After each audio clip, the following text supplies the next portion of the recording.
భారత్ మరియు ఆఫ్ఘనిస్తాన్ మధ్య జరుగుతున్న 3 వన్డేల సిరీస్లో భాగంగా రెండో వన్డే కోసం టీమిండియాలో ఒక ముఖ్యమైన మార్పు జరిగే అవకాశం ఉంది. మొదటి మ్యాచ్లో టీమిండియా 7 వికెట్ల తేడాతో విజయం సాధించింది. వర్షం కారణంగా ఈ మ్యాచ్ కేవలం 25 ఓవర్లకు మాత్రమే పరిమితమైంది. ఫాస్ట్ బౌలర్లు హర్షదీప్ సింగ్ మరియు గుర్నూర్ బ్రార్ అద్భుతంగా రాణించారు. ముఖ్యంగా తన ఆరంగేటం మ్యాచ్ ఆడిన గుర్నూర్ 3 వికెట్లు తీసి ఘనంగా తన కెరీర్ను ప్రారంభించాడు. తొలి వన్డేలో ప్రసిద్ధ్ కృష్ణ 5 ఓవర్లు వేసి 35 పరుగులు ఇచ్చి నిరాశపరిచాడు.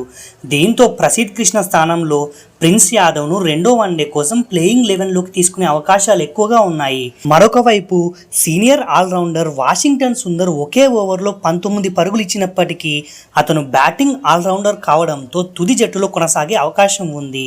శుభ్మన్ గిల్ జట్టు ఎంపికలో గుజరాత్ ప్లేయర్లకి ఎక్కువ ప్రాధాన్యత ఇస్తున్నారని విమర్శలు వ్యక్తమవుతున్నాయి. సో తదుపరి మ్యాచ్ రెండో వన్డే ఈ నెల 17వ తేదీన లక్నోలోని ఎక్నా క్రికెట్ స్టేడియంలో జరగనుంది.